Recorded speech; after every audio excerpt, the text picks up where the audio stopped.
Are you duking it out over there? This is Failing Our Way Forward, episode 9. Fighting!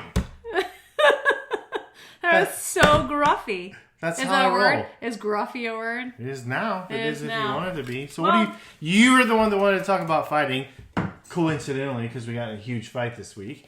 So what, Lori, would you like to talk about in fighting? Like, we should talk about fighting. You should never talk about anything that you're currently dealing with.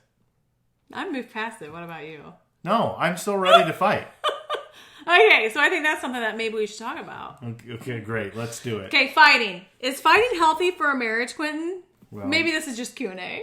There would be some who argue that probably it is not. It depends on the type of fighting. I don't mean physically fighting, of course. I mean, you did kind of physically fight, gruffy style. What? You know, at the beginning of this podcast, when you said this. I'm about to do it again. Yeah. So it depends on the type of fighting. I think that having disagreements is normal. Yeah. I think that two alpha red personality. I wouldn't put a red shirt on for this, just so you know. Because he wanted to be the dominant one. Silence. I got leopard print. So I think having healthy disagreements is good. We don't always have healthy disagreements. Sometimes we just fight. And I think you mean we're imperfect? No, we don't always have it together? No, I mean those things about you. We're feeling our way forward? No, hey, I mean you're imperfect. I mean you don't always have it together. And you are feeling your way forward. I've got it all together and everything's great. That's awesome. I'm really proud of you. So what would you like to talk about with fighting? So here's the thing. I think you're absolutely right. Not physically fighting, of course. And there is healthy fighting. There is unhealthy fighting. We've done our plenty share of both, of healthy and unhealthy. And we don't ever want to come on these podcasts thinking that we have this all together, because we don't have it all together. We're just telling you what has worked for us, what hasn't worked for us. And yes, we just got in this big, ginormous fight. And Why? Why did we get in a big fight? Honestly, I don't even remember why. Oh, I remember why. He remembers why. And that's just usually the woman's side. No, so you know, that's not what I meant by the details. I meant to go higher. Why did we get in a fight? We got in a fight because we're strung out, we're tired, we're exhausted. We've got 1,000 things going on. 1,001. And there's... Or I do. You only have 1,000. I have 1,001. Correct. Because we're comparing, There we go. And there's selfish feelings involved, right? There's hateful words involved. Yes. And so all of that happens as a result... I wish you could take those back, yeah. All that happens as a result of something else. Yeah. So the words, there were things that led up to it, is my point. Yeah. So being scatterbrained, being inundated with too much stuff, being overcommitted, being exhausted mentally, physically, like you're not sleeping as well as you should. That's correct. Because I think when you have kids and you got four of them, say kids, we got graduation coming up, we've got proms prom and class trips, and you know, my mother-in-law said something to me at the ball game the other day about how, oh my gosh, well, you have something every month, like until the fall. And I was like, no, we have something every day. Yeah, I know, that's kind of what but we have something big, I feel like every month, which when that put it in perspective, I was like, yeah, you're so right. And then I was like, whoa, that's like lots of bigs every month. So anyways. But we also have, she had one kid. Yeah. We have four. And they're all involved in stuff. Yeah, it's hard. It's hard, and fighting is hard. And if you're married and you're successfully married, you need to learn how to fight well. And it's not always going to happen that way or disagree healthy. And if you're listening to this podcast and you're struggling in your marriage, I just want to encourage you, because marriage is not easy. It's hard. There's a lot of beautiful things to marriage too, but it does require getting rid of all those selfish feelings, and that's not easy either. No, and I think in our specific situation, we are together 24/7. You're welcome. So we both work at home. Yeah. We're both under the same roof. We have a lot of the same things going on and a lot of different things. So in our lives, as an example, generally speaking, you handle the girl stuff, I handle the boys stuff. Yeah. But that's general. That's really general. If we get a lot thrown our way, then I just automatically know I'm responsible for getting the girls and you're responsible for the boys. And we just kind of have some kind of unspoken Like, I handle the bills and the insurance and everything to do with the automobiles and everything to do with computers and phones and all that stuff. And you're the one you're making all this content nonstop for social media. You know, you've been the main income provider for the house for how long now? 13 years, 12 years? 12 years. That's a big change. I mean, I generate income too, but not as much as you, right? Yeah. And so that's a big conflict area sometimes of where it's coming from and keeping up with it and managing it. It's hard because, again, there's a lot of emotional different sources for those things. Yes, we've got other businesses that we're involved in, and so there's a lot going on with the 4 kiddos and their relationships and their friends and their emotional statuses. You know, I don't know about you if you're listening to this and you're a mom, and I know dads are probably very similar, actually, but different too. But we do this.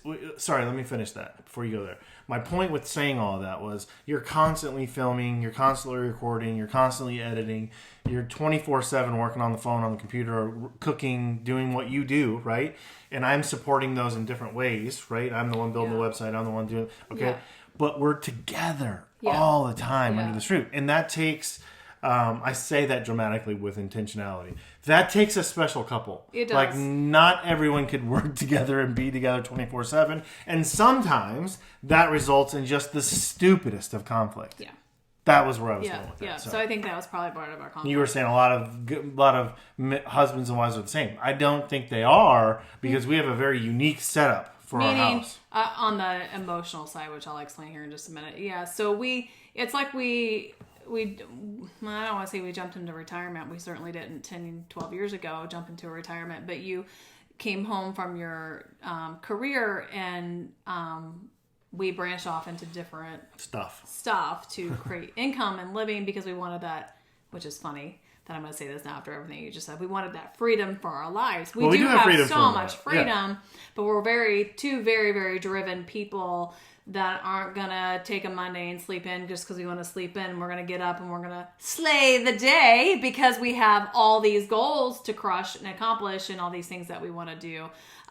We are self-driven people. And you have like a dominant and a kind of a more submissive is the wrong word, but not as dominant. I don't know what the right word is there in a relationship. Both of us are very dominant people. You're an alpha female, I'm an alpha male, and like there's a lot of friction that brings. Like, you don't typically see two people that are dominant alphas married together. I remember one of our dear mentors, business mentors. She's like, I've never seen a couple like you. I've never seen two alphas successfully married and making it work. She's like, she was fascinated by it.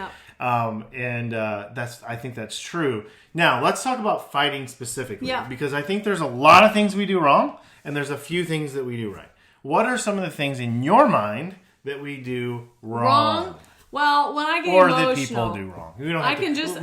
I'm not going to point things for you, because then we could make this podcast into a fight. We could show people how to unsuccessfully fight. But for me, when I get exhausted, when I get strapped, when I get emotionally vested, going back to what I was going to say just a minute ago about, I think men and women, obviously moms and dads, are different, but probably the same in the sense of we still feel emotionally triggered when our kids are emotionally triggered. Yes. You know, so it's not something that like a dad's just immune to if their daughter or their son's having a bad day. That's going to affect them too. But I feel like as a mom, I can speak from that experience. I feel like I carry that weight really heavily. I do too, actually. And so sometimes when they're struggling, I want to fix it for them. And sometimes you can't. Obviously, teenagers, they have their own idea of fixing. But there's just not a lot of fixes. As your kids get older, it goes from, again, we talked about this in one of our previous podcasts, but it goes from little kids being able to kiss their boo-boos goodbye, you know, like I talked about and you kind of laughed about, to bigger emotional, more life-changing decisions. Bigger consequences and things that you see that are coming for your kids, that you want to try to protect them. It's just a lot. It's just a lot sometimes. So you put that on top of the stresses of life, okay? Whatever your stresses of life are, and we have a lot.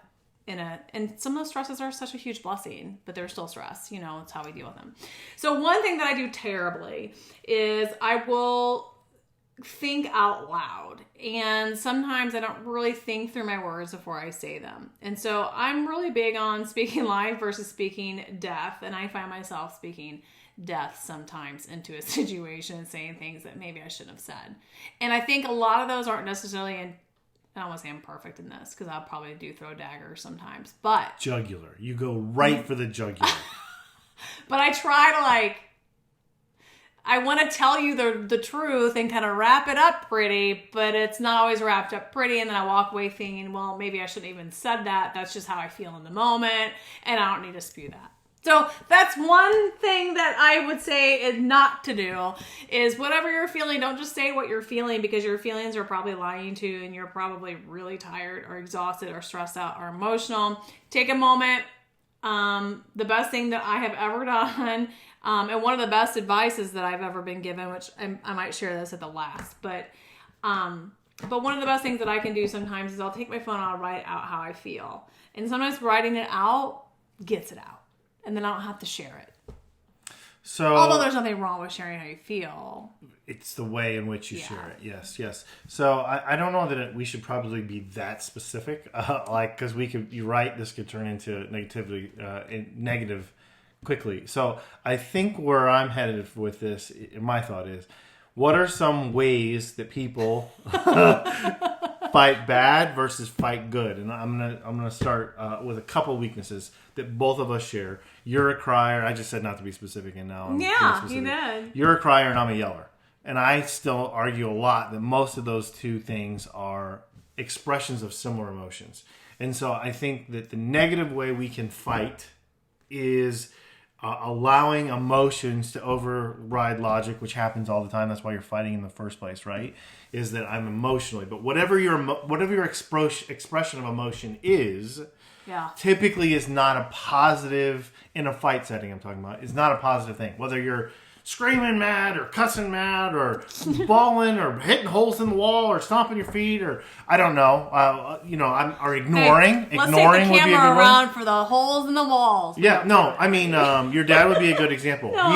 He would go silent, MIA, wouldn't talk to people for a week, or a lot of men leave. They leave that or I don't just, maybe it's women too, I don't know. Yeah. But they just leave. Yeah. So there's a lot of unhealthy ways that when you have conflict, going back to what we talked about.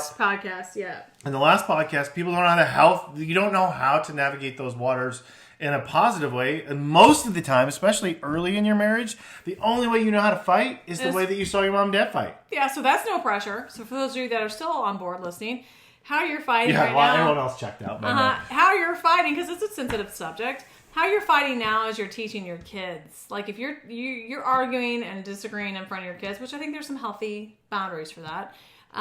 You're teaching your kids how to navigate those waters. Or how not to. Yeah, because I saw my dad. Here we are. How long we've been married? I don't even know. 24 years. I don't even know what year it is. That's how tired my brain is. This is 23. We got married in 99. So this is 24 years. 24 years. I can honestly say I've never gotten physical in a confrontation with you. I saw that often when I was young.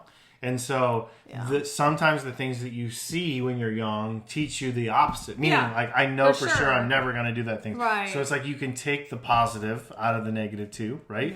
Yeah. But some of the negative ways people fight. Insult. Throwing daggers of insults. Yeah. Bringing up things that they've, in the past, that things have been forgiven or things of hurt in the past that have nothing to do with the present. Yeah. Fighting battles for other people, meaning I've remember when we've gotten in times where we've gotten. Are we getting specific? No, I'm trying to be generic with what I'm saying, but I think you did this. I think you're going to understand what I mean. Where we're fighting about.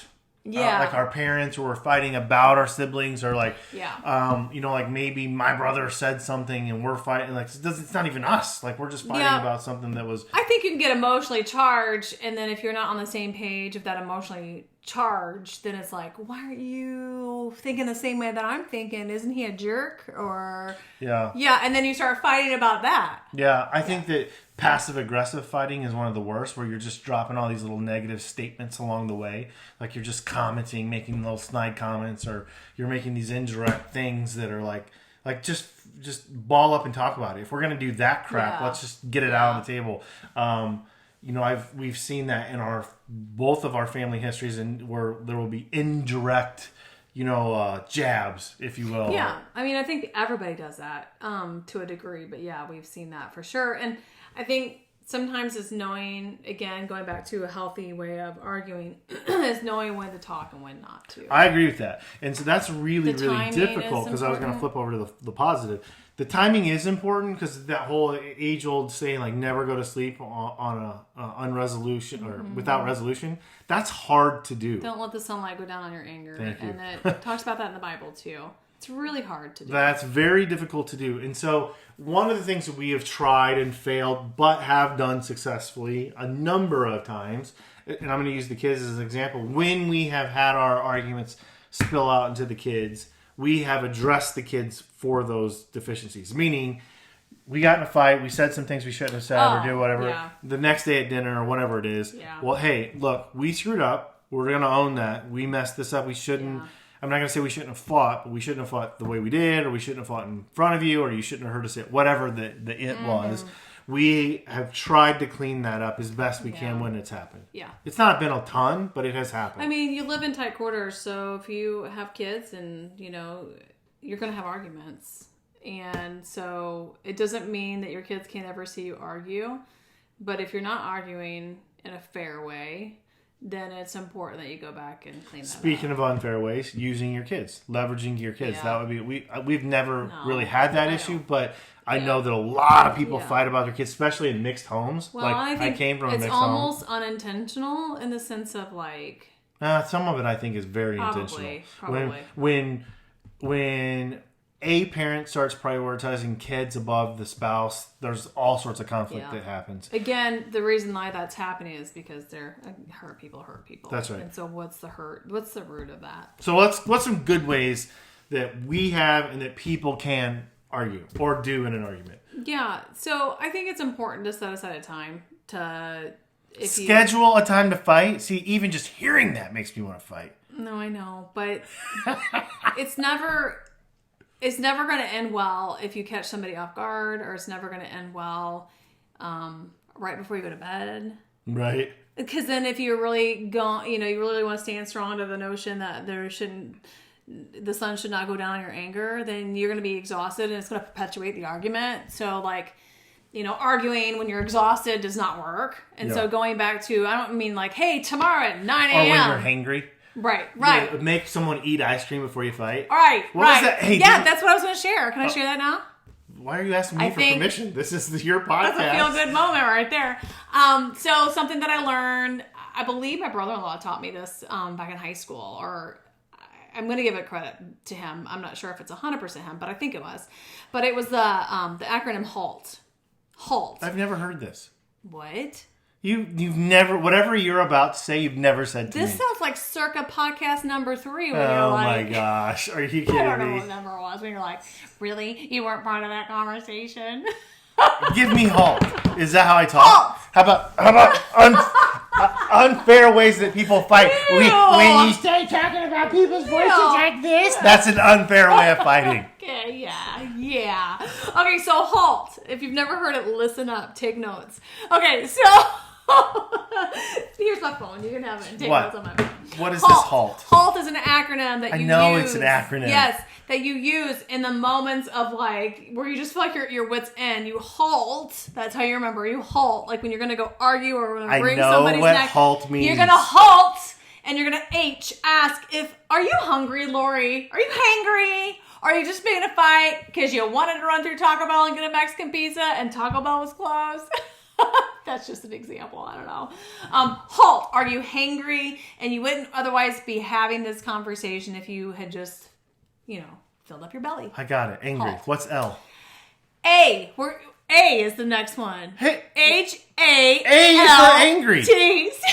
I'm so confused by this acronym. A is angry. What are you angry about? You already did that. I didn't do that. H is for a halt. A is for angry. Anger. Okay. And we're going through them all. HALT is a hangry. I said hangry. Okay. Maybe you did. See how we could fight about the littlest things. All right. What's the L? You're drawing this out. Hangry, and then angry. A, anger. So I thought H was HALT. Is it hangry or HALT? Is there anyone else as confused as me by this acronym that's taken 15 minutes to get out? Stop! HALT. HALT.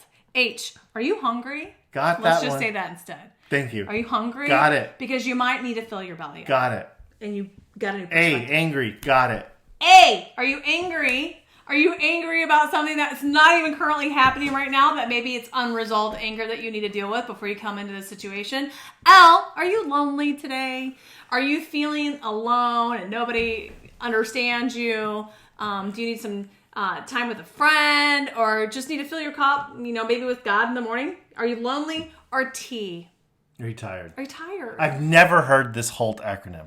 T is I think tired. you literally just made this up right now. I 100% did not. 24 years of marriage, 29 years together. I've done many a coffee episodes. On HALT? On HALT, oh yes. My gosh. So T for tired, and I believe the most spiritual thing that you can do, honestly, is just take a nap.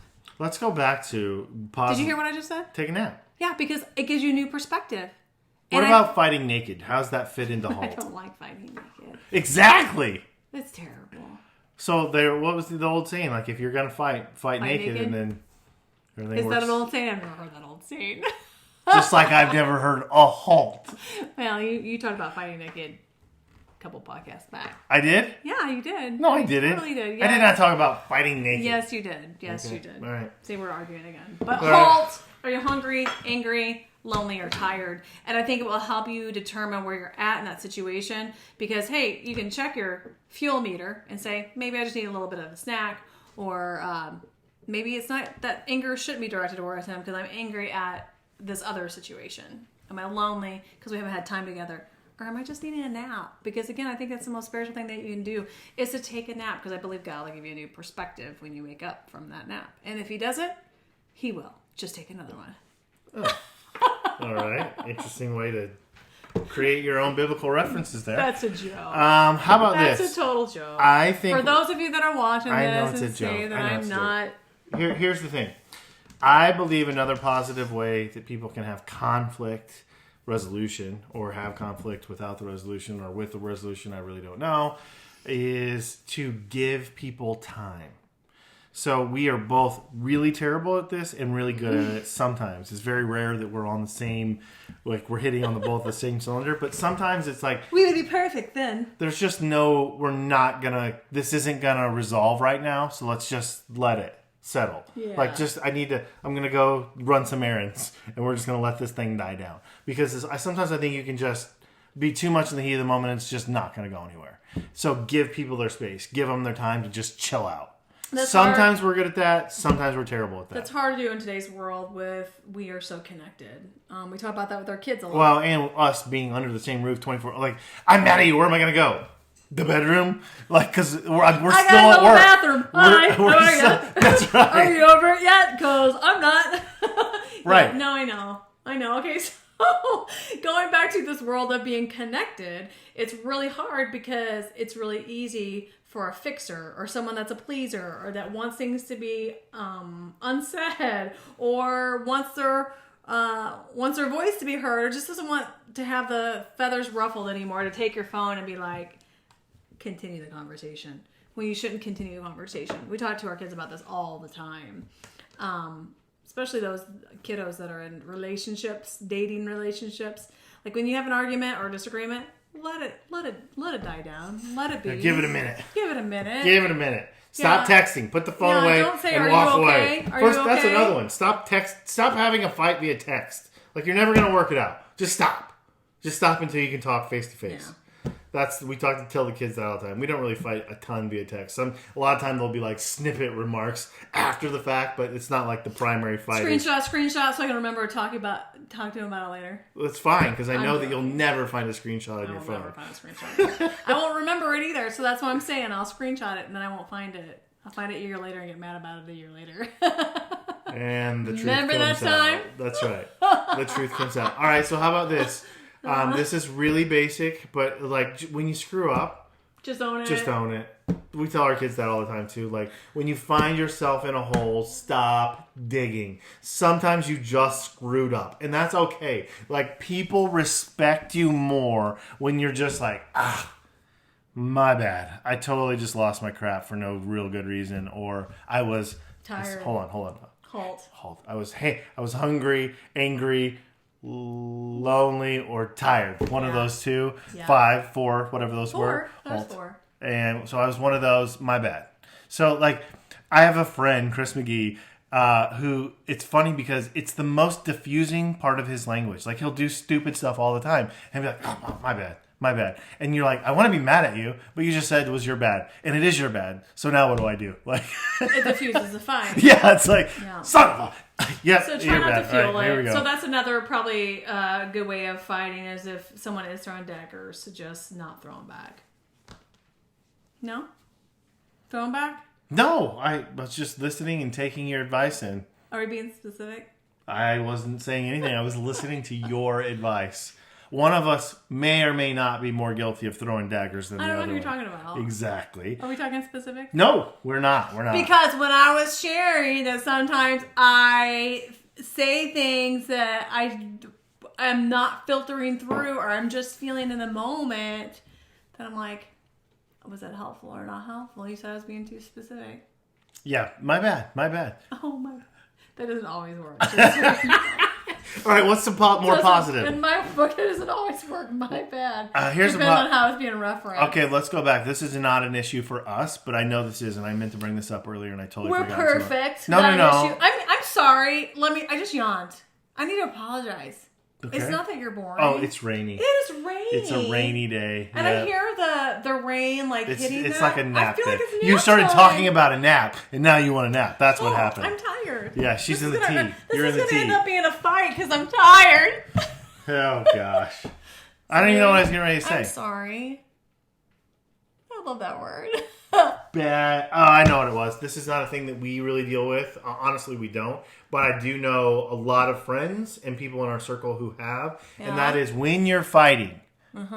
Our fights are always between who? Me and you. Yes. But most people, that's not the case. Yeah, I don't call up my mom and I don't, share it. Or your friend, or I don't trash talk to you to my friends. You don't trash talk me to your friends. Like, that's a huge thing. And I know that a lot of people feel like they need to vent to somebody, or they need to have someone that relates or makes them. It's almost like they needed to band-aid someone to hug them and tell them that they're right. But you can vent to someone without trashing someone. Yeah, you can. That's possible. But we don't even really do that. No. Like, we I know there's no one that's going to love you like I love you. And so the moment I say something about you is the moment they're going to remember it and hate you for it. And then I don't need help. Like, people hate me already. Like, they don't need any of your help. No, but you said it. Genuinely, that's a big thing. I think a lot of people, they have conflict and they share conflict with their mother-in-law, their mother, whatever it is, their best friend, and then that just expands the friction. And so I don't even know why. I honestly can't even tell you why. We've never done that. That's never been our MO. Like, we just deal with it head on. It wasn't even an agreement we made. We're just not wired up that way. Like, I don't know where that came from. I'm thankful for having it. Yeah, I am thankful too. And I don't know where that's come from either. So I would say we are both on the same page with that. We've talked about it before, like after the fact, but we were already made. Or like you go on a girls' weekend and they trash their husbands. It's like... Same thing with guys. I go hunting and they're all sitting around talking about how they're not all, but a lot of them are sitting around talking about their spouses. I don't do that. And so neither one of us have ever done that, and it's encouragement. But so back to fighting, that's a bad way to fight, and quote unquote, it could be a positive way to fight. Meaning we're going to deal with our conflict between us and only us, and we're not going to expand beyond us. That's the negative. The positive is keeping it in the middle. So yeah. Well, with that being said, when we say keeping it between us, doesn't mean that you can't get help. So if you need fair enough. Guidance or counseling through it, then by all means seek the right counsel. But you can seek counsel. It just needs to be the right counsel. That's the hard one. Seek the right counsel because there can be a lot of bad counsel. Just know that like your mom is never going to love your husband like you do, and your mom's always, I'm a mom. So, my kids, I'm not there yet. When they go, they get married and move on off, and they tell me every little thing, I'm just gonna be honest, I'll probably remember those things. And my kid's will always be my kid. So I'll always, I don't know. I mean, I'm not there yet, but I'll probably always have that side of my kids, and I don't want to come one-sided. I want to equally, be supportive of both. So sometimes the best way to be supportive is to just refuse to be part of it. Yeah. Your mom's done a good job of that, I think. Yeah. Like, she's never tried to put herself in it. No. Yeah, like that's I'd give her a big props she doesn't to your mom on that. Tell me what's going on. Yeah, right. She doesn't feed into it. It's more like, hey, figure it out. Yeah. Like, stay the course. Figure it out. What are some other positive ways? Okay, so we talked about timing being important because you can't just do it when you're exhausted, and you can't just talk about the things. Sometimes you just need a minute. Sometimes fighting in the heat of the moment is the worst thing you can do. The best time. You're not going to resolve it. If you've thrown daggers, you need to let the bleeding stop because you're not going to fix it after the daggers. I just think a lot of times people underestimate the moment, on us too. Like, I just give me a minute. Like, it's no different than like a lot of times when guys are physically hurt. Like, I don't want to sit here and cry. I'm pissed off. Give me a minute. Like, that's how guys deal with physical pain. Like, wham, I just nailed my thumb, right? Yeah. I'm not going to sit here and cry about it. I'm pissed now. Yeah. And so, like, give me a minute to know that it's stupid to be mad, and that's just how. Yeah. So it's very similar to emotional hurt for a guy, too. Like, our instant defense mechanism is anger. Ah! And so give me a minute. Give me a minute to define my logic over my emotion.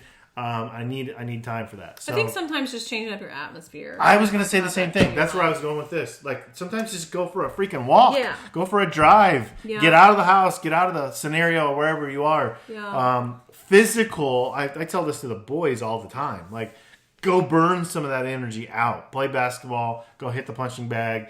Go run around the block, that kind of stuff. But it doesn't even need to be that dramatic. No. Sometimes it's like, just go sit in the sun. Yeah, the sun gives you such warmth. Like right now I'm cold and it's rainy and I'm like, how nice would it be to be a nice, warm spring day to have that sun kind of beating on my back? It just makes you feel like I have a warm hug.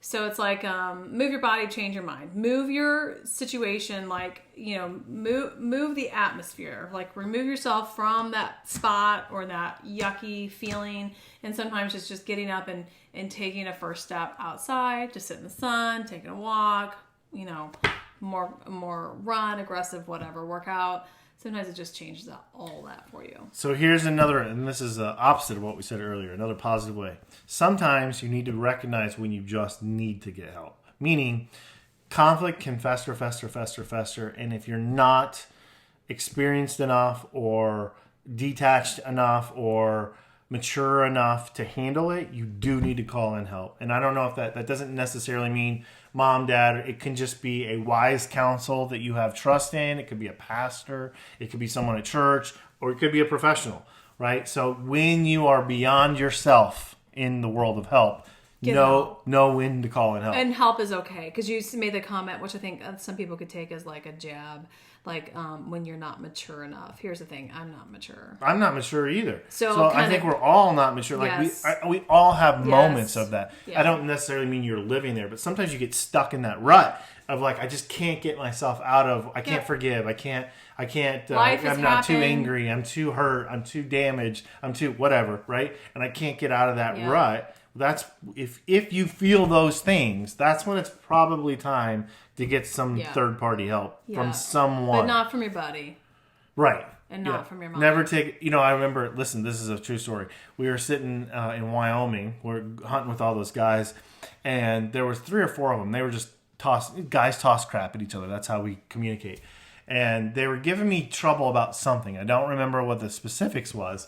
But I just started laughing. And they're like, what are you laughing at? And I'm like, there's 4 men here giving me crap. All of you are divorced. I'm married. And they shut up. I remember it very vividly. So now I'm going to ask them after this podcast. I don't remember what it was. It was my dad and John and Dwayne. I remember the guys. I just don't remember the scenario of what it was. I think they were just kind of making fun of me for being whipped or whatever. Yeah, something like it was just guy jab. It wasn't anything heavy or significant. But I just remember that I shut them down because it was like, I'm going to let 4 divorced guys tell me how to be married? No, I think I'm good. So again, going back to seeking wise counsel, don't go to your friends and... So only go to wise counsel. I think one of the ways to pick wise counsel is to make sure that you're going to somebody that embodies what you want. Yeah. Right? Embodies. It's not going to tell you what you want to hear. The marriage that you want. You wouldn't go get financial advice from someone that just filed bankruptcy yesterday. You would go to someone that's doing financially well and that's stable and that you can learn how to build an income. Just like you wouldn't go to someone that's newly divorced for new married counsel or... That's not to say... they don't I'm going to put an wisdom. asterisk because, just because I've made mistakes in my past doesn't mean that I can't learn from them or that I haven't learned from them. But they maybe have a season they need to work through. That's correct. And so you just have to be careful. I'm not writing off anyone that's been divorced. That's not my intention. But...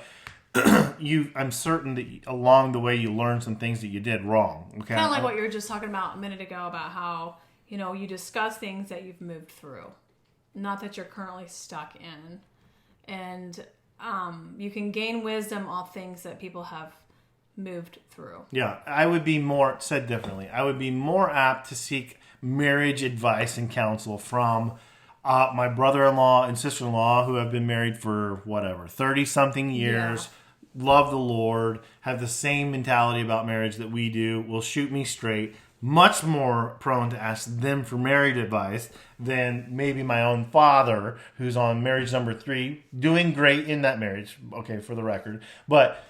Who of those two, which one aligns more with where I desire to be, not where I'm trying to avoid? Or even like newly married, someone that hasn't gone through a divorce or that has not walked the seasons that you've walked through. Now, the flip side to that is also true. This side has been through some things that this side hasn't. And so there is wisdom there too. Yeah. So I'm not writing that off. This sounds more harsh than I mean it to. But I'm seeking counsel because I think that's really important.